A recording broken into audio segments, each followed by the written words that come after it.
Good morning leaders মই professional health Koch জোৰাণ Ali আপোনালোকৰ মাজত আছোঁ। আজিৰ আলোচ্য বিষয়বস্তু হ'ব যে আমি দুটা পইণ্ট লৈ পেলাই আলোচনা কৰিম। সেই পইণ্ট দুটা হ'ল sell, on the other hand recruitment. Sell আৰু ৰিক্ৰুইটমেণ্ট এই দুয়োটা কামে ডাইৰেক্ট চেলিঙত হৈ থাকিব লাগিব। ডাইৰেক্ট চেলিঙৰ এই দুটা কাম যেতিয়া কণ্টিনিউৱাছলি আৰু স্পণ্টেনিয়াছলি হৈ থাকিব, then we can shine in your life and then we can success is ultimate. আৰু তেতিয়া আমাৰ কি আহিব? ছাকচেছ আহিব। আৰু আশা ৰাখিছোঁ যে এই দুটা কামে আমি যেতিয়া পেৰেলাল কৰি থাকিম তেতিয়া আমাৰ কি হ'ব? এই ছেক্টৰত আমি কি কৰিব পাৰিম? আমি আমাৰ জীৱনৰ উন্নতিৰ শিখৰলৈ লৈ যাব পাৰিম। চ' বন্ধুসকল, নিশ্চয় আপোনালোকে ধৰিব পাৰিলে যে চেল কেনেকৈ কৰিব লাগে আৰু what to sell and what not to sell. আমাৰ ইয়াৰ চেলটো হ'ব যে আমি কেনেকুৱা প্ৰডাক্ট চেল কৰি আছোঁ। That is the need of the product and that is the need of the customer and that is the need of the whole world. So' বন্ধুসকল, আমি এনেকুৱা প্ৰডাক্টৰ মাজত কাম কৰি আছোঁ ৱেলনেছ ইণ্ডাষ্ট্ৰী।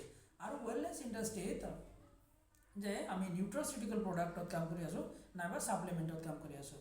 এই ছাপ্লিমেণ্টটো আমাৰ কাৰণে কি হ'ব যে that is the need of the customer. আৰু ইয়াৰ ওপৰত আমাৰ কি থাকিব লাগিব? নলেজ থাকিব লাগিব। সেই নলেজ যেতিয়া আপুনি এনহান্স কৰিব আৰু নলেজটো যেতিয়া বিক্ৰী কৰিব, then ultimately your product will sell. So' প্ৰডাক্টটো চেল কৰাৰ কাৰণে প্ৰথমে আমি কি ল'ব লাগিব? তাৰ ওপৰত নলেজ ল'ব লাগিব। নলেজটো কি হ'ব? For that very product. সেই প্ৰডাক্টটোৰ কি? ছাপ'জ ধৰি ল'লোঁ আমি কিডনীৰ ওপৰতে কথা পাতিম। সেই কিডনীটোৰ ওপৰত যেতিয়া আমি কথা পাতিম, সেই কিডনীৰ ওপৰত যেতিয়া কথা পাতিবলৈ গৈ আছোঁ, তেতিয়া তাৰ ৰিলেটেড কি প্ৰডাক্ট আছে? সেই প্ৰডাক্টটোৰ নাম হ'ল যেনেকৈ Nephrofit. Nephrofit is one of the most important product in Oriens. আৰু অৰিয়েন্সৰ এই নেফ্ৰফিটটোৱে কি কৰিব যে কিডনী ৰিলেটেড যিমান প্ৰব্লেম আছে সেই প্ৰব্লেমখিনিক ইৰাডিকেট কৰাৰ কাৰণে নাইবা তাৰ পৰা আমি পৰিত্ৰাণ পোৱাৰ কাৰণে ইউৰিনেৰী ট্ৰেক্ট ৰিলেটেড প্ৰব্লেম নাইবা আমাৰ কিডনী ৰিলেটেড প্ৰব্লেমৰ ওপৰত আমাৰ কি লাগিব? নলেজ লাগিব। আৰু সেই প্ৰব্লেমটোক যেতিয়া আমি কি কৰিম? ছল্ভ কৰিম। সমাজত মানুহৰ কি আছে? প্ৰব্লেম আছে। সমাজত মানুহৰ কি আছে? সমস্যা আছে। আৰু আমাৰ ওচৰত সমাধান আছে। চ' এই সমাধানটো যেতিয়া আমি দিব পাৰিম, তেতিয়া কি হ'ব? আমাৰ প্ৰডাক্ট চেল হ'ব।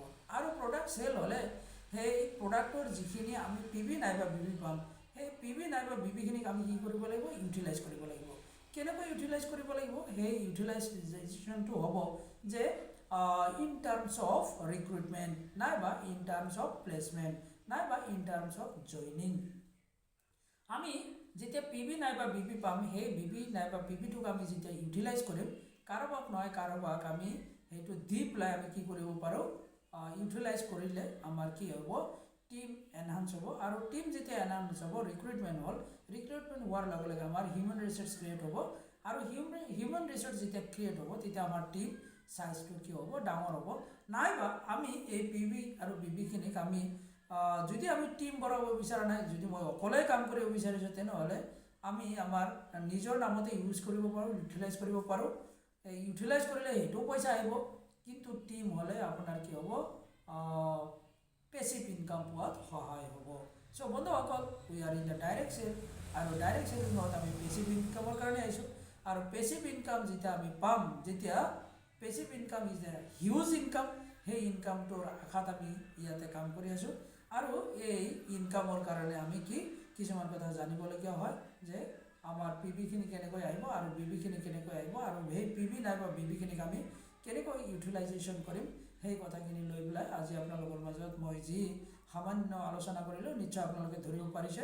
এইখিনিয়ে কৈ মই প্ৰফেশ্যনেল হেল্থ কোচ জোৰাণ আলীয়ে আপোনালোকৰ পৰা বিদায় ল'ব বিচাৰিছোঁ। Thank you. Good morning to all.